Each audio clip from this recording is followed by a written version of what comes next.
muchísimas gracias a la presentadora por sus palabras, al compañero que aparte, como veremos, el principal trabajo aquí lo ha realizado el profesor Sebastián Miras, y también aprovecho para saludar al grupo 5 que precisamente va a estar ahí trabajando, y es decir, que espero que las cuestiones de inteligencia artificial ya las vimos, ya sé, hay algún grupito que quiero saludar. Bueno, pues este trabajo le hemos cambiado brevemente el título para no coincidir con un trabajo posterior, Vídeos para la didáctica de la literatura hispanoamericana. Pues podemos, como marco teórico, como inicial, como esas 5 referencias, aquí solamente he incluido 4, porque tenéis que recordar una del temario, pero esas 4 o 5 referencias que podríais buscar, pues simplemente mencionar algunas ideas de la importancia del uso del cine y educación, de la televisión y la literatura. De todas maneras, ayer la profesora Natalia Contreras ya nos hizo un marco bastante completo, pero no puedo dejar de citar los trabajos clásicos de la profesora Alba Ambrós y Ramón Breu como 10 ideas clave para educar en medios de comunicación, cine, educación. El trabajo que mencionaba de la profesora Natalia Contreras junto con Susana Pastor Cesteros sobre alfabetización audiovisual o también alfabetización mediática, o el trabajo también reciente de Amor Pérez Rodríguez, Homo sapiens, Homo videns, Homo fabulators, simplemente para dejar claro que cuando estamos utilizando el cine, la televisión, pues lo tenemos que relacionar muchas veces también con la literatura, porque al final lo que nos gustan es que nos cuenten historias, nos narren, etcétera, etcétera. Si hablamos de literatura hispanoamericana y cine, pues creo que para empezar, pues yo me gustaría hacer un viaje en el tiempo, pues a mis épocas de estudiante en el instituto y posteriormente, pues aquellos grandes clásicos, adaptaciones de la literatura hispanoamericana en el cine, como pudo ser Como agua para chocolate de Alfonso Arau sobre la obra de Laura Esquivel, la obra de La Casa de los Espíritus de Isabel Allende de Billy August, o la versión de Il Postino de Michael Radford. También era una versión en cine chilena del autor Antonio Escarmecata, porque se basa en la obra de Ardiente Paciencia de Antonio Escarmeca, o como obra principal, porque si alguien me tuviera que preguntar, los alumnos, no me preguntes, mi película preferida no es Star Wars, mi película preferida es El lado oscuro del corazón, donde pues con los textos de Benedetti, Onetti, Hellman y otros autores, pues conocemos las aventuras de Eliseo también. Entonces, esto puede ser un clásico, como clásicos de adaptaciones, y más reciente, para que pensemos que esto no es algo de hace más de 30 años, podemos pensar que estas mismas obras u otras tienen adaptaciones actuales en esta década, es decir, en este mismo año.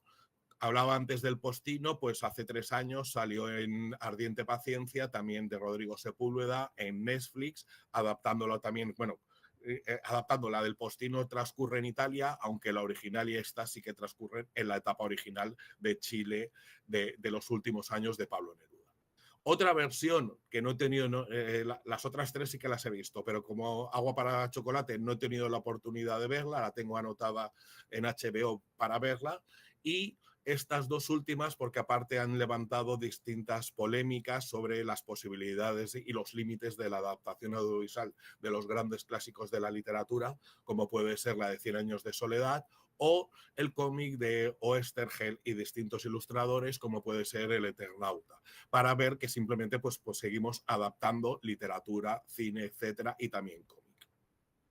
En la Universidad de Alicante hemos tenido la suerte durante muchos años de tener un gran bagaje de grabaciones de autores y autoras, como puede ser esa primera grabación de un autor nos introduce en su mundo, Mario Benedetti en 1994, Gonzalo Rojas, Raúl Zurita, Homero Arigis o Ana María Suárez, simplemente por citar algunos. También en la Universidad de Alicante tenemos la experiencia, por ejemplo, a la hora de trabajar los vídeos que vamos a ver a continuación, pues en el proyecto Sarsamop, que son vídeos para el aprendizaje del catalán como lengua académica, o el proyecto desde 2018 a 2021 de MOOC to MOOC de aprender el español académico. En este sentido es la importancia de utilizar material audiovisual para las clases, es decir, no solamente materiales de YouTube, sino materiales académicos, conferencias, etcétera. En este sentido, con el concepto de recursos educativos abiertos, porque los que estamos generando son recursos educativos abiertos, en el portal de Multimook tenemos distintos REA, donde distintos compañeros y compañeras que también participan en estas jornadas, como la coordinadora Mónica Ruiz Bañuls, Marisol Villarrubia, Fran Martínez Carratalá o Sebastián Miras, han participado en algunos de estos vídeos. También una experiencia que quiero mencionar muy rápidamente es las aproximaciones, la propuesta que tenemos en el máster de secundaria. En el anterior mes había una persona del máster de secundaria y una de las actividades que tiene que realizar nuestro alumnado para la teoría online es el visionado. Estos años estamos trabajando, estos son los vídeos que estamos trabajando, pero pues seguramente, pues por ejemplo, incorporaremos nuevos vídeos, como por ejemplo algunos que hemos visto esta mañana, o estamos a la espera de ver la propuesta del profesor José Manuel de Amo para ver la evolución de cómo la rápida evolución de la inteligencia artificial. También disculpen aquí porque citamos algunas referencias propias, pero también hemos trabajado la evolución de las videoreseñas o de la publicidad de libros, como pueden ser los booktubers, los booktalk. Ahí disculpen algunas autocitas, pero también me interesa, como estamos en la actividad en 4DL25, pues aquí tenemos un vídeo, un booktuber de un alumno sobre Rayuelo, que aparte es un modelo de booktuber. Aparte era la primera vez que realizaba, pero con transiciones hablándonos de la obra de Julio Cortázar. También hemos participado en la creación de vídeos. Por ejemplo, el profesor Sebastián Miras fue el que se preocupó de la idea y del guión de este vídeo homenaje al profesor José Carlos Rovira, que está disponible en la Biblioteca Cervantes Virtual, de la que se habló ayer y también vamos a hablar, titulado Leer las imágenes, mirar las palabras, que también estaría dentro de este ámbito de la multimodalidad. Para finalizar, simplemente no voy a poner el vídeo, pero Cortázar Multimodal, pues la idea de trabajar a fondo fue precisamente esa conferencia, esa entrevista que tiene Julio Cortázar en este programa, que la hemos utilizado en distintas ocasiones. No les voy a poner el fragmento porque lo podremos ver en alguna ocasión en clase, de ese lector cómplice de Rayuela, que es al final lo que queremos construir, un espectador cómplice que al final entiende también que lo importante es poner gatos en las presentaciones. Y por ahora yo ya me callo y dejo al profesor Sebastián Miras. Adelante, compañero. Bueno, ¿qué tal? ¿Se escucha bien, José? Sí. Vale. Nada, rápidamente sumarme a los agradecimientos iniciales, bueno, en especial a Mónica y a Ramón por mantener con tan buen contenido estos seminarios. Lo que hicimos entonces, partimos de este programa de televisión, de A Fondo, de Joaquín Soler Serrano, que partió de una idea muy, muy sencilla, ¿no? De decir, bueno, está todo ese material ahí, pero realmente no lo estamos viendo en muchos sitios, podríamos hacer algo con eso. Y bueno, se nos ocurrió entonces utilizar las entrevistas a escritores hispanoamericanos que hizo este periodista, presentador de televisión. El programa Fondo, que se emitió en televisión española desde enero del 76 a julio del 81, esto aproximadamente, hay algunas cosas, en la página de Radio y Televisión Española hay algún programa de 82 que no sé si no corresponde a otro programa que hizo después para Venezuela. Bueno, en fin, vamos a decir desde el 76 al 81, donde se realizaron unas 170 entrevistas aproximadamente, alguna más, entre las que hubieron escritores, escritoras, músicos, pintores, cineastas, filósofos, actores, políticos, etcétera, etcétera. Pasamos, José, si quieres. La idea entonces era tomar las entrevistas que se habían realizado a escritores, escritoras, ahora vamos a decir algo al respecto de esto, hispanoamericanos, y para eso recurrimos a este canal de YouTube, que, bueno, por lo visto, RTV tiene algo que ver ahí, a fondo, donde están digitalizados, se supone que unas versiones restauradas y completas de muchas de las entrevistas, no están todas, y de ahí fue de donde sacamos nuestro corpus. Si avanzamos, José, quedamos entonces en 22 escritores, porque la entrevista a Lidia Cabrera, una etnóloga cubana, pero bueno, tiene también libros narrativos, con cuentos de la zona, etc., no estaba entre estas estas versiones restauradas. Sí que está en la página de Radio Televisión Española, pero bueno, como ahí hay que meterse en un usuario registrado y no sabíamos hasta dónde, bueno, llegaba lo apropiado de hacerlo así, de descargarlo así. Entonces la eliminamos del corpus junto con el novelista colombiano Héctor Rojas Erazo, que finalmente no forman parte entonces del corpus. Vemos ahí que hay, bueno, 3 cubanos, 2 uruguayos, 7 argentinos, 3 chilenos, 3 mexicanos, un paraguayo, 2 peruanos y un venezolano, que fueron finalmente los 22 escritores que forman parte de este corpus. De 23 entrevistas, porque Jorge Luis Borges acudió en dos ocasiones al programa a fondo, así que quedaron 23 entrevistas. Y bueno, creo que por ahora, José, si no me equivoco, ahora... bueno, la idea, sí, claro, es armar una constelación con las entrevistas de a fondo, ¿no? Tomar las referencias que mencionaran todos estos escritores, sean nombres de influencias, lugares, obras, ideas, episodios, etcétera, para generar con eso una visualización de referencias, de cuál es el contenido que aportan estos escritores en las entrevistas, ¿no? A través de esta idea de las constelaciones, que bueno, que nuestro alumnado la conoce, creo que muy bien, y José Rovira en especial hace mucho que lleva trabajando en ellas. Sigues tú, José. Sí, pues muchísimas gracias. Bueno, simplemente anotar que como lo que comentabas, que precisamente pues la mayoría son escritores y no hay casi, solamente esta etnóloga y escritora sobre el fondo que vamos a trabajar, que es un dato que nos preocupa, pero bueno, responde a la época de la que se hicieron los vídeos.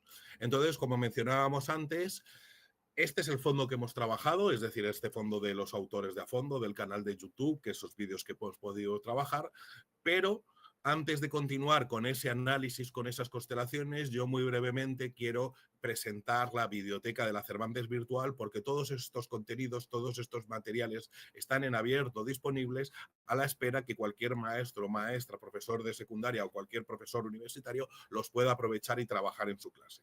En este sentido, citar en primer lugar la fonoteca, que aunque podría ser también biblioteca, pero es la fonoteca de Mario Benedetti, porque fue la primera biblioteca de autor de la Biblioteca Cervantes Virtual en 1999, y aparte fue el primero que cedió directamente una serie de grabaciones, es decir, tenemos 335 resultados, no está toda su obra, pero algunos de sus poemas más conocidos, como puede ser Hagamos un trato, Táctica y estrategia, No te salves o te quiero, están recitados en su voz y los podríamos trabajar.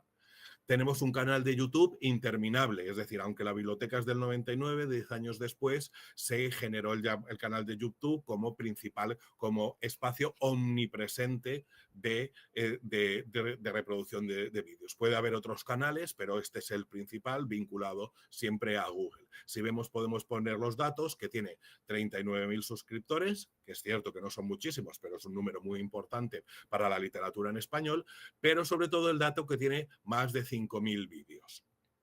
En este sentido, tenemos, por ejemplo, audiolibros de los clásicos. Tenemos, por ejemplo, grabado todo, podemos aprovechar la grabación del Quijote, y esto es del 99. Cito aquí simplemente audiolibros de la voz de Camilo Casar, porque en ese momento inicial de la Cervantes Virtual, pues la persona que nos lee, es decir, que nos narra el Quijote, es el doblador de, por ejemplo, Aníbal Lecter o Danny Glover o Han Solo. Es decir, bueno, simplemente de estos personajes, esta voz importante, es importante, y podemos utilizar de estar escuchando como un audiolibro en cualquier una situación, dando un paseo, etcétera.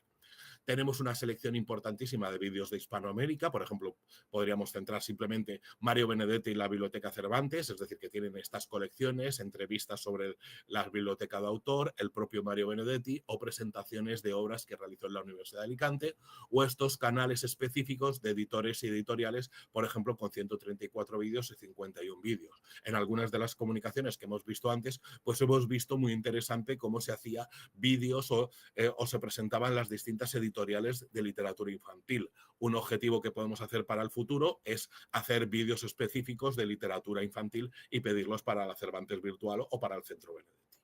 También tenemos testimonio de autoras y de autores. Simplemente he seleccionado 2 porque son aparte, igual que Mario Benedetti, doctores honoris causa por la Universidad de Alicante. Tenemos pues Margot Glantz o Raúl Zurita que los podemos aprovechar. Tenemos desde el Centro Benedetti saltamos al Centro de Estudios Mario Benedetti, es decir, hacemos un ejercicio, una metarreflexión porque sobre este propio canal. Es decir, tiene más de 12 años, se lanzó en 2 de mayo de 2013 y aunque pues tiene la 10ª parte de vídeos, pero podemos pensar que también son muy interesantes. Es decir, en este sentido podemos pensar que aunque la Cervantes Virtual tiene un corpus mucho mayor, yo creo que la producción actual del Centro de Estudios Mario Benedetti es muy rica y apropiada para el enfoque didáctico con encuentro con autores. Hay una actividad constante, presentaciones de libros, conferencias, seminarios, actividades a ambos lados del Atlántico, es decir, no solamente son las actividades de la Universidad de Alicante y sobre todo hay que destacar que aunque muchas de las actividades se realizan en directo, luego hay también mayor audiencia en directo de reproducciones posteriores. Atención, estos vídeos simplemente ponen muy pocas reproducciones porque son recientes, por ejemplo, son de estos de hace 2 semanas para que veamos. También actividades concretas de promoción a la lectura, donde incluso podemos ver vídeos donde tenemos muchísimas reproducciones. El poema Hagamos un trato, que se leyó, es decir, hicimos una actividad recitando a Mario Benedetti durante el periodo del confinamiento con motivo del Día Mundial de la Poesía, para vernos las caras durante ese periodo, durante ese marzo, pues marzo y abril nos mandamos algún vídeo. También tenemos vídeos de autores, de escritores y escritoras españoles, hispanoamericanos, que hablaban de escribir la cuarentena. Y sí que hay vídeos con muchas reproducciones. Podemos pensar que hay algunos que tienen pocos, pero hay otros que sí que tienen un gran éxito. En este sentido, tenemos 53 listas concretas y un boom sobre todo desde 2020 y también hay algunos vídeos que permanecen en el reproductor de la Universidad de Alicante. Pero veis, tenemos, por ejemplo, teatro clásico, docencia, metodología, Rafael Altamira, etcétera, etcétera. También tenemos, para destacar simplemente, si antes hablábamos que a fondo eran principalmente hombres, pues de la literatura infantil y del Centro Benedetti podemos destacar que la mayoría son mujeres y tenemos una autora nos introduce en un mundo con Cecilia Udave, Ana María Súa, María José Ferrada, también el autor uruguayo Alfredo Soderguir, Emma Wolf y esta semana o en cuanto podemos añadir aquí María Teresa Andrueto, que son unos testimonios que consideramos que en el futuro podrán tener la misma importancia que estas entrevistas que hemos visto a fondo. También podemos comentar que estos materiales es complementario a las publicaciones científicas que se han ido realizando en la Universidad de Alicante. Es decir, estos vídeos nos pueden servir para presentar una entrevista, etcétera, etcétera, con el trabajo realizado principalmente por la profesora Mónica Ruiz Bañuls y Ramón Llorens. Y ya dejo otra vez al profesor. Mira. Bueno, entonces hasta aquí la presentación un poco de este corpus, concretamente el que trabajamos y el que se podría trabajar para llegar un poco a nuestra propuesta concreta. Así que para eso diré en primer lugar, con todas ustedes, la IA, ¿no? Porque bueno, cumple un papel fundamental en esta propuesta. Quería comenzar relacionando la idea de constelación con las humanidades digitales, porque creo que hay ahí un vínculo con esta cuestión de la visualización de información que intenta fomentar la idea de la constelación con lo que buscan las humanidades digitales, ¿no? Y en ese sentido hay una cita que es una idea que han promovido no solo Stephen Ramsey, sino otros como Alan Liu, de que en las humanidades digitales debemos ser tanto intérpretes como constructores. Una idea más o menos provocadora, más o menos matizada después, pero la idea es que nuestra tarea, bueno, como hermeneutas, como intérpretes, se ve no solo complementada, sino enriquecida fundamentalmente por la construcción, que no es solo programación, pero es algo. Entonces, creo que la inteligencia artificial, una de las cosas que permite es acercarnos algo, por lo menos a esta idea del constructor, que, bueno, no sé si se consigue completamente porque se hacen algunas cosas sin comprender del todo lo que está sucediendo, pero bueno, en algo quizás nos acerque. Pasamos, José. Lo primero que necesitábamos entonces es pasar de todos esos audios que teníamos de esas 23 entrevistas, pasar a texto. Y para eso utilizamos una aplicación, un programa que tiene OpenAI, ¿no? La empresa detrás de ChatGPT, que se llama Whisper, que lo que hace es eso, ¿no? Transcribir de audio a texto, también lo hace de vídeo a texto, pero bueno, en nuestro caso fue de audio a texto. Esto corre en la máquina de cada uno, ¿no? Se instalan las dependencias, el propio Whisper y se ejecuta en la máquina. Como veis ahí hay una instrucción de la ejecución, ¿no? Whisper con el nombre del archivo, el modelo que utilizamos, porque hay distintos modelos. Tiene que ver eso, la cantidad de información que esa inteligencia artificial maneja y el lenguaje en el que queremos que salga, ¿no? Entonces, José, si adelantamos, vemos ahí un ejemplo de la transcripción que hace, los archivos que genera. En este caso son esos, el VTT, TXT, TCV, SRT y el JSON. No son perfectos, sobre todo corriendo en ese modelo base, porque para correrlo en otros modelos más avanzados se necesita un equipo más potente, pero bueno, para que vean, digo, piensen que cada una de esas entrevistas, más o menos la transcripción tardaba más o menos una hora y algo, en un equipo, bueno, más o menos modesto, pero decente. Lo bueno es que genera no solo el archivo de texto, por ejemplo, completo, sino este archivo que veis con las marcas de tiempo. Que bueno, eso sería importante en caso de hacer alguna cosita adicional que vamos a comentar ahora. José, si avanzamos. Vale, luego entra ya el propio ChatGPT con una utilización de análisis textual automatizado. Lo que hicimos fue plantear 4 grandes categorías en torno a las cuales organizar el contenido, que son estas personales y biográficas, culturales artísticas, de pensamiento o de contexto sociohistórico.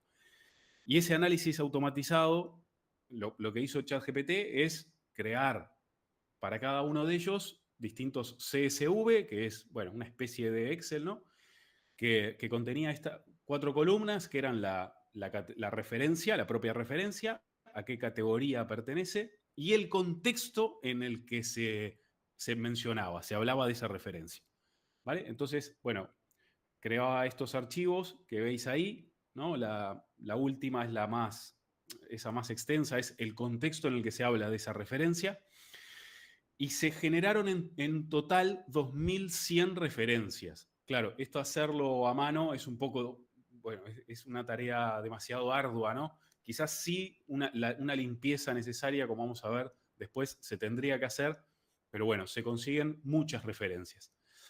Esto se hizo a través de programación. El ChatGPT genera un script de Python, que es un programa de programación, un lenguaje de programación, que toma, esto es para crear los archivos de nodos y referencias, toma ese CSV de referencias y lo que hace es crear un archivo de nodos y de aristas, que son los necesarios para crear el mapa visual, para crear la constelación.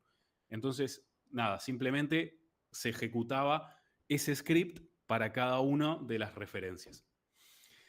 El siguiente paso es la visualización. Para eso, esto se hace en HTML con una librería de JavaScript, que es otro lenguaje que se llama D3, que lo que hace es cargar estos nodos y aristas, dibuja el grafo, les aplica un algoritmo de fuerzas, ¿no? Para ver a qué distancia debe estar cada uno y cómo disponerlo.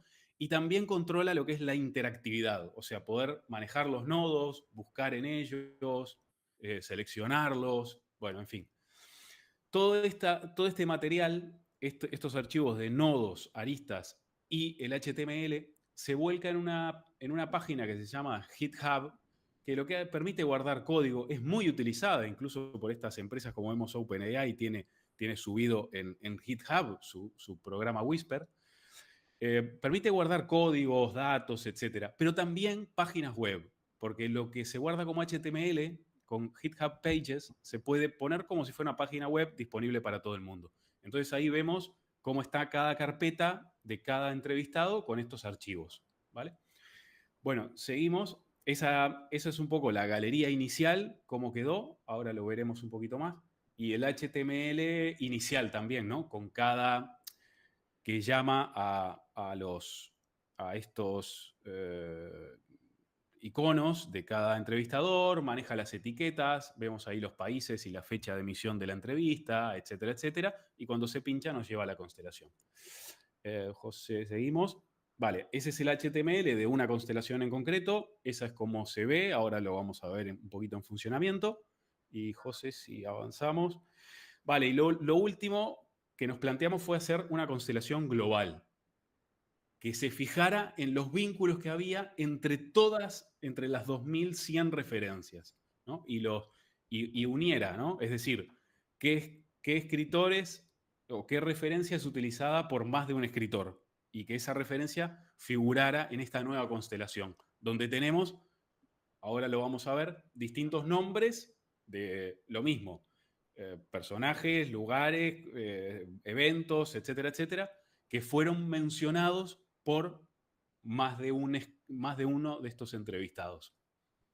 Bueno, entonces ahora, vale, voy a presentar yo para que veamos un poquito cómo funciona. Bueno, chicos, os queda 5 minutos porque 3, 4 minutillos ya para terminar. Sí, ya estamos cerca. Vale, esta es la página como está funcionando. ¿Vale? Ahí tenemos las distintas constelaciones. Esta última es, con el logo de fondo, es la constelación global. Si vemos, por ejemplo, esta es la constelación de Mario Benedetti. Tenemos esas 4 categorías de referencias personales, de pensamiento, culturales y artísticas. Si pinchamos en alguna de esas constelaciones, ¿no? Bueno, por ejemplo, no sé, la generación del 900. Nos da un pequeño contexto vamos, qué se estaba hablando en ese momento, ¿vale? Podemos también buscar, ¿no? Entonces decir, bueno, a ver si, yo qué sé, si el semanario Marcha se menciona en la entrevista, ¿vale? Y entonces, bueno, ahí nos dice que, vale, sí, exilios latinoamericanos, clausura, entonces ahí está Marcha de por medio, habla de Carlos Quijano, que fue el director de ese semanario, o del propio semanario, ¿no? Entonces, bueno, se pincha y nos da un poquito el contexto. Y también accedemos a la propia entrevista en YouTube, ¿vale? Pinchando en este enlace nos lleva a la entrevista. Bueno, y nada, simplemente eso para cada una de las 23, ¿no? Ese funcionamiento. Y después tendríamos la constelación global, que es esta que está aquí. A ver, espera, a ver si la puedo recargar. Vale. Esta sería la constelación global. Veis que, bueno, aquí está todo un poco más confuso, pero vemos ahí escritores, ¿no? Entonces, bueno, si seleccionamos Pablo Neruda, vemos que tanto Benedetti como Manuel Escorza se refirieron a él, o Miguel de Unamuno, vale, Borges en su segunda entrevista, Carpentier, Octavio Paz, Ulises Petit de Murat, todos hablaron de Unamuno en esa entrevista, ¿vale? Tenemos la leyenda con qué significa cada categoría y, bueno, esto sería un poco la constelación global y, bueno, y cada una de ellas cómo quedaron finalmente. Un minuto bueno, y acabamos un minuto, que simplemente las conclusiones para animar simplemente. Aquí estamos.